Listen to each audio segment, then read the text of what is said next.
2 months after they started camping out in the Manhattan Park. At this hour, a court is deciding whether they should be allowed back in. Let's go live to CNN Money's Poppie Harlow. She's on the scene for us in New York. Poppie, what happened at Zuccotti Park and what happens next? Well, Wolf, at about 1 a.m. this morning, hundreds of New York City police officers raided the park behind me, completely cleared it out of Occupy Wall Street protesters. I was here reporting from 2 a.m. on. There were clashes in the streets between protesters and the police. Wolf, the scene right now is this park is surrounded by protesters and also supporters of the movement waiting for a result from the courts, the hearing going on right now. What happened is this morning, a New York State Supreme Court judge issued a ruling saying that it was illegal for the protesters to be evicted from the park and that they should be allowed to protest. So all day you have seen protesters around here telling police that they are in contempt of court, that Mayor Bloomberg, they believe, has broken the law, violated the court's ruling. They are pushing to get back in the park. There is a second hearing that was underway this afternoon. It lasted for about an hour and a half. I'm told the courtroom was packed with supporters of the movement and those opposing it, lawyers for the city, lawyers for Occupy Wall Street, and lawyers for the private company that owns this park. We are awaiting the ruling. We will bring it to you right as it happens, but I want to take you back to how this all went down starting at about 2:30 a.m. last night. Take a look. Show me what police state looks like. This is what a police state looks like. It's about 2:25 a.m. We're a few blocks from Zuccotti Park. We got reports about an hour ago that protesters were being evacuated from the park.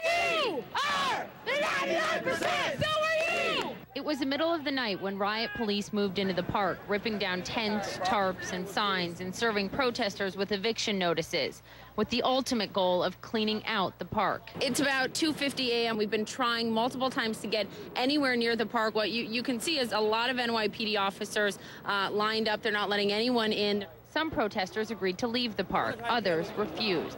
By sunrise, the NYPD had arrested about 100. We're all gathering here to continue to support the need for justice in this world. So police are trying to clear us all off the street right now, so we're going to stay on the sidewalk. They were pushing us between a car. It's 4:40 a.m. We just got into Zuccotti Park. It took us about 3 hours to get in here. As you can see, many cleanup crews down here. We are nonviolent. You see some of the tent material from the park. You see some clothes here. You've obviously got some more tarps, blankets here. New York City Mayor Mike Bloomberg justified the eviction on health and safety grounds. The First Amendment gives every New Yorker the right to speak out, but it does not give anyone the right to sleep in a park or otherwise take it over.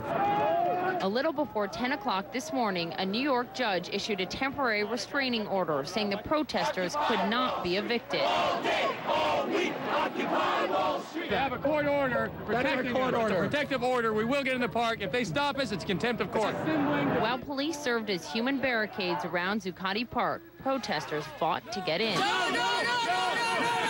Where does the movement go from here? What does this mean for this movement? It means that it's not about a physical space per se. It is now worldwide. The terms of the debate have changed around, and the deal is now we have to evolve. And Wolf, our viewers now are looking at live aerial pictures of Zuccotti Park, where for 2 months it has been occupied by protesters. Now it is occupied by New York City police officers, and those people that you see in yellow vests, those are private security guards. They have been here since about 6 a.m. this morning. I want to note the latest we have on arrests is that we're told by the New York City Police Department that about 100 arrests of protesters have been made. I saw them being made myself in the early hours of the morning. We're also told that there were no police injuries here. I do want to tell you, though, that the protesters were told by the mayor's office in the middle of the night, Wolf, that once the park was cleaned out, they could return. They have not been able to return. I have witnessed some protesters jumping over the barriers to get into the park. They have been toppled over by police officers because the police officers say you cannot enter this park yet. So protesters have been waiting outside here all day long. And I do want to reiterate, for us as journalists covering this in the middle of the night, Wolf, it took us about 3 hours to get past police barricades about 2 blocks away, anywhere from this park. It was very difficult for us to get in. We wanted to show live pictures of the eviction, and it was very difficult. We were not allowed to. I pressed for answers as to why we were not allowed, and we were not given any answers. Eventually, though, we did make it into the park at about 4:30 in the morning. Wolf? So you've been there, Poppie, ever since then, the middle of the night, 4 o'clock, 3 o'clock in the morning? You haven't left, is that right? Yeah, that's exactly right. I live close by. I got a call, Wolf, from a protester at 1:30 in the morning. Obviously, it woke me up. He said, we're surrounded on all sides of this park by New York City police officers. There's lights shining on us. They're evicting us. You guys should come down here. I got up. I ran down here. I've been here ever since. I ran home to take a quick shower, and that's about it. We're back, and we're going to stay here, especially as we await that ruling from the New York State Supreme Court, which will say whether or not these protesters are allowed back in the park, Wolf, and they are awaiting that ruling, clearly ready to get back into Zuccotti Park. You can hear the drum circles behind me. Just the way that I've seen it reporting this for the last month or so, this has really escalated the movement. It has invigorated this movement. It certainly has. All right, Poppie, stand by. As soon as we get that court decision, we'll come back to you.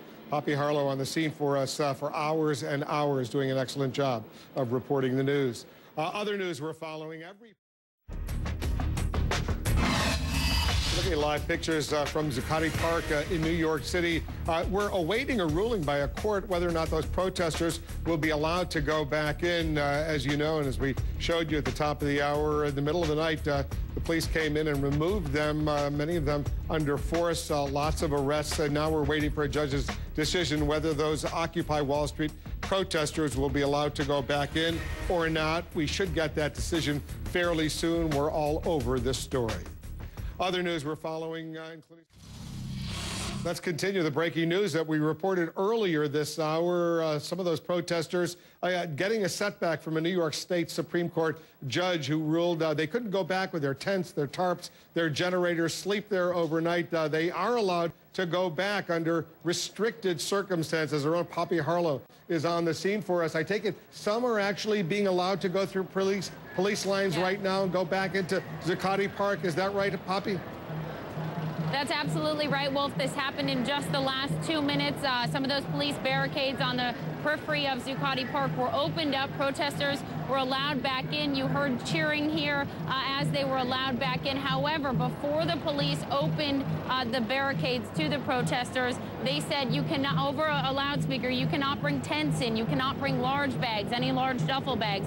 No large containers that would hold prohibitive items. Those prohibited items would be things like generators, etc. So they're allowing them in with small personal items, but no big items. And Wolf, this comes just about 40 minutes after the New York State Supreme Court handed down a decision reversing an earlier decision today, basically saying that the earlier decision that prohibited the eviction of these protesters was not warranted. And when you read through this decision and you read through all the legalese, what it is essentially saying is that protesters are allowed in this park, Wolf, but they are not allowed to camp out here and set up shop here, Wolf. So you're seeing more and more protesters coming into the park here now, Wolf. So they're coming in.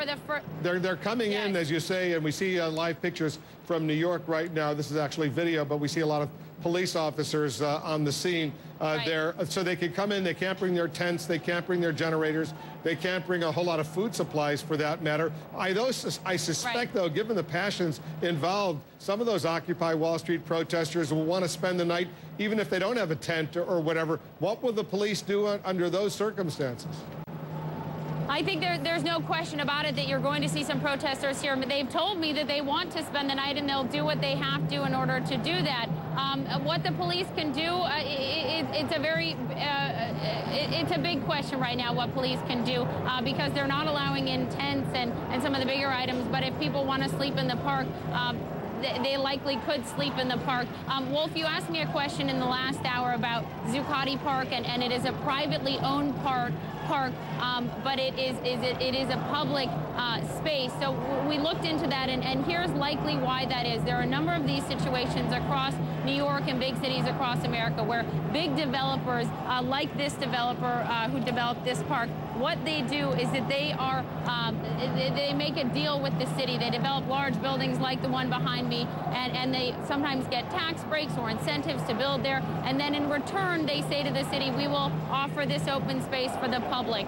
We don't know exactly what happened with this company, but it is likely that scenario for Zuccotti Park. So there have been a lot of questions on Twitter, a lot of questions coming to you about why a privately owned park but a public space, why this could happen, and that is likely the case here, Wolf. All right, good work. Poppie Harlow on the scene for us over at Zuccotti Park in New York. Some of those protesters beginning to come back in, but under new restrictions not allowing them to camp there overnight with tents, tarps, generators, anything along those lines. We'll stay on top of this story. We'll see what happens with the Occupy Wall Street protesters returning to Zuccotti Park in New York. We'll take a quick break. Much more news coming up right after this.